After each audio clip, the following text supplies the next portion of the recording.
बहुत तेज़ी से बढ़ रहा है। दिल्ली में भी पिछले कुछ दिनों से, पिछले 10 से 15 दिन में इतनी तेज़ी से कोरोना बढ़ा है। दिल्ली में ये चौथी वेव है। इसके पहले 3 वेव्स दिल्ली के अंदर आ चुकी है और हम सब दिल्ली वासियों ने मिलके उसका बड़े अच्छे से मुकाबला किया और वो ठीक हो गया।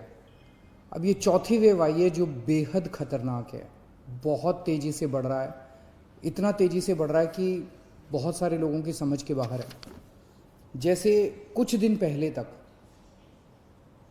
मिड मार्च तक लगभग 200 से भी कम केस प्रतिदिन आने चालू हो गए थे, इतना कम हो गया था। और कल के 24 घंटे की जो रिपोर्ट अभी थोड़ी देर में आज शाम तक पब्लिश होगी, दिल्ली में 10,732 केस पिछले 24 घंटे में आए हैं। 10,732 केस पिछले 24 घंटे में। उसके पिछले 24 घंटे में 7,900 केस आए थे। उसके पिछले 24 घंटे में 8,521 केस आए थे। मतलब आप देखिए कि पिछले 3 दिन के अंदर ही कितनी तेज़ी से बढ़े हैं। पहले 2 दिन लगभग 8 साढ़े 8 हज़ार केस थे और कल 24 घंटे में 10,732 केसेस आए हैं। इसके ऊपर स्थिति बेहद चिंताजनक है, इसमें कोई दो राय नहीं है। लेकिन आपकी सरकार पूरी तरह से स्थिति पे नज़र रखे हुए, मैं स्वयं इसके ऊपर नज़र रखे हुए हूँ और जो भी करने की ज़रूरत है हम वो सब कर रहे हैं, सबका सहयोग ले रहे हैं।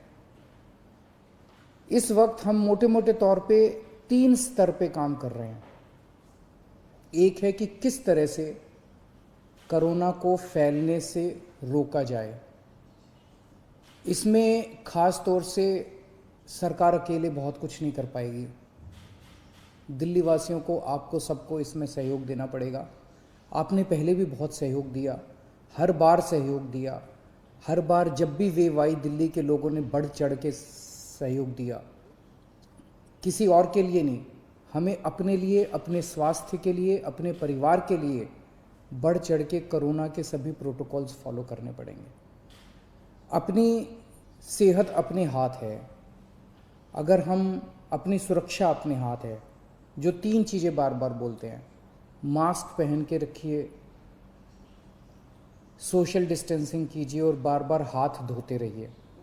इसमें एक चीज़ और ऐड कर लो कि घर से तभी बाहर निकलेंगे जब बहुत ज़रूरी होगा। कुछ दिन की बात है, मुझे पूरी उम्मीद है जैसे पिछली 3 वेव चली गई वैसे ये चौथी वेव भी चली जाएगी। तो अभी फ़िलहाल ज़्यादा से ज़्यादा कोशिश करें कि घर पे ही रहें, घर से बाहर तभी निकलें जब बहुत ज़रूरी हो। हम लॉकडाउन नहीं लगाना चाहते, लेकिन कल सरकार को मजबूरीवश कुछ रिस्ट्रिक्शंस के ऑर्डर किए गए हैं। जैसे बसों में अब 50% लोग बैठ सकेंगे, मेट्रो में 50% की ऑक्यूपेंसी हो सकती है, बार्स रेस्टोरेंट्स के अंदर 50% की ऑक्यूपेंसी, इस तरह से कुछ कई सारे रिस्ट्रिक्शंस कल लगाए गए हैं। आप ही के लिए लगाए गए हैं, आप ही की सेहत के लिए, आपकी सुरक्षा के लिए लगाए गए हैं। आपसे अपील है कि उनको सबको अच्छे से फॉलो करें। तो एक तरफ हम कोरोना को रोकने की कोशिश, स्प्रेड को रोकने की कोशिश कर रहे हैं। दूसरी तरफ इतनी तेज़ी से जब कोरोना के मरीज बढ़ रहे हैं, किसी को कोरोना होता है तो वो फिर या तो होम आइसोलेशन में जाता है और या फिर अस्पताल की तरफ जाता है। हम चाहते हैं, पूरी कोशिश कर रहे हैं और पूरा इंतज़ाम किया है कि जब कोई अस्पताल में जाए, उसे अस्पताल की ज़रूरत पड़े, इलाज की ज़रूरत पड़े, तो उसे दिल्ली के लोगों को बेस्ट से बेस्ट इलाज मिलना चाहिए। किसी तरह की बेड की कमी नहीं होनी चाहिए, ऑक्सीजन की कमी नहीं होनी चाहिए, वेंटिलेटर की कमी नहीं होनी चाहिए। उसका सारा इंतज़ाम हम लोग कर रहे हैं। नवंबर के महीने में हम एक पीक देख चुके हैं। नवंबर के महीने में जो पीक आई थी वो 8,500 केसेस की थी। आज हम ऑलरेडी 10,700 केसेस क्रॉस कर चुके हैं। तो ये नवंबर से भी ज़्यादा खतरनाक इस वक्त की पीक है। तो हॉस्पिटल, कल मैं एलएनजेपी हॉस्पिटल गया था उसका मुआयना करने के लिए। सभी डॉक्टर्स से, नर्सेज से बात हुई, वहाँ का सारा जायज़ा लिया। मैं पूरे दिल्ली वासियों की तरफ से अपने डॉक्टर्स को, नर्सेज को, पैरामेडिक स्टाफ को, सबको हाथ जोड़ के सैल्यूट करना चाहता हूँ, धन्यवाद देना चाहता हूँ कि पिछले 1 साल से लगे हुए हैं वो लोग। उन्होंने अभी भी पूरी तन्मयता के साथ वो लोग लगे हुए हैं। कल उनसे सबसे बात की, हम पूरी तरीके से हॉस्पिटल मैनेजमेंट के ऊपर ध्यान दे रहे हैं। कुछ लोगों के मेरे पास मैसेजेस आए पिछले कुछ दिनों के अंदर कि सर हम इस अस्पताल में गए, इधर बेड नहीं मिल रहा, उसमें गए, उसमें बेड नहीं मिल रहा। वो ऐप जो हमने हॉस्पिटल बेड्स का जारी किया था कुछ महीने पहले, पिछली जो पहली वेव आई थी जून के महीने में, 6 महीने पहले, वो ऐप आज भी काम कर रहा है। तो अगर आपको अस्पताल की ज़रूरत है, अगर आपको कोरोना हो गया, अस्पताल जाने की ज़रूरत है, तो किस अस्पताल में बेड अवेलेबल है वो आप अपने ऐप से देख लीजिए।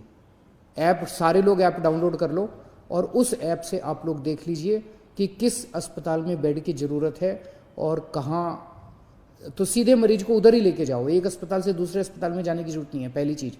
दूसरी चीज़, कुछ लोग केवल प्राइवेट अस्पतालों की तरफ दौड़ रहे हैं। प्राइवेट अस्पतालों में बेड थोड़े कम होते हैं।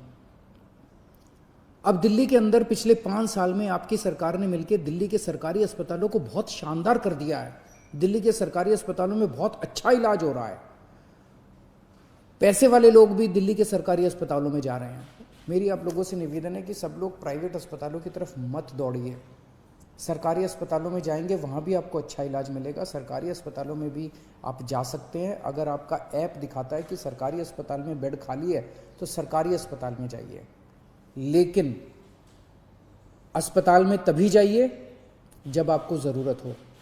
अगर सब लोग अस्पतालों की तरफ दौड़ने लग गए, अस्पताल कम पड़ जाएंगे। अगर सब लोग अस्पतालों की तरफ दौड़ने लग गए, बेड कम पड़ जाएंगे, आईसीयू कम पड़ जाएंगे, वेंटिलेटर कम पड़ जाएंगे। तो अगर आपको अस्पताल की ज़रूरत है तभी अस्पताल में जाइए, वरना होम आइसोलेशन में रहिए। अस्पताल के बेड केवल सीरियस मरीजों के लिए रहने दीजिए। अगर आप एसिम्टोमेटिक हैं, अगर आपको सिंपल सिम्टम्स है, ज़्यादा बीमारी नहीं है, और अगर आप अस्पताल चले गए तो आपने एक बेड ऑक्यूपाई कर लिया, जबकि आपका घर पे इलाज हो सकता था। और अगर कोई सीरियस मरीज आता है अस्पताल के अंदर, उसको बेड नहीं मिलेगा, उसको बाहर वेट करनी पड़ेगी, उसकी मौत हो सकती है, सीरियस मरीज की मौत हो सकती है, उसको अस्पताल की ज़रूरत है। इसलिए मेरी हाथ जोड़ के सबसे विनती है कि कई लोग मैंने देखा वो कहते हैं जी मैं तो अस्पताल जाके एडमिट हो जाता हूँ, घर में दूसरों का ना हो जाए। घर के अंदर होम आइसोलेशन कीजिए, हमारी टीम आपके घर आएगी, आपको सारा गाइडलाइंस वगैरह सब बता देगी, ऑक्सीमीटर दे के जाएगी, आपको बता देगी कैसे होम आइसोलेशन करना है, आपके साथ हम संपर्क में रहेंगे। दिल्ली के अंदर दुनिया का सबसे बेहतरीन होम आइसोलेशन का प्रोग्राम चल रहा है, उसका फ़ायदा उठाइए आप। तो इसमें आप सब लोगों की मेरे को सहयोग की ज़रूरत है कि जब तक अस्पताल में जाने की ज़रूरत ना हो, अस्पताल मत जाइए। अस्पताल के बेड सीरियस मरीजों के लिए खाली रखिए, ये सबसे ज़रूरी है इस टाइम। अपने को हॉस्पिटल मैनेजमेंट सबसे ज़रूरी है।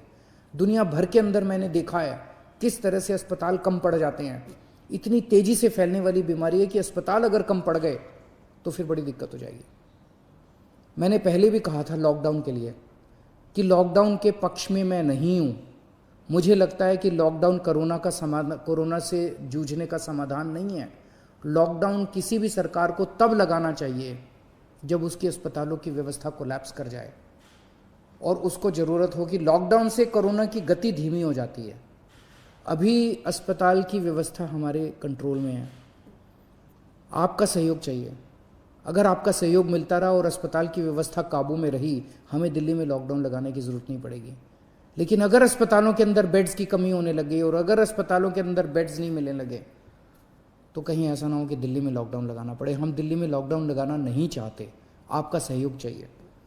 और तीसरी चीज़, एक हम कर रहे हैं कि स्प्रेड नहीं होना चाहिए, दूसरा हॉस्पिटल मैनेजमेंट, और तीसरा वैक्सीनेशन। आज एक बहुत अजीब विरोधाभास है। कोरोना की दवाई आ गई है, वैक्सीन आ गया है, और उसके बावजूद कोरोना इतनी तेज़ी से फैल रहा है। हमें कोरोना को हराने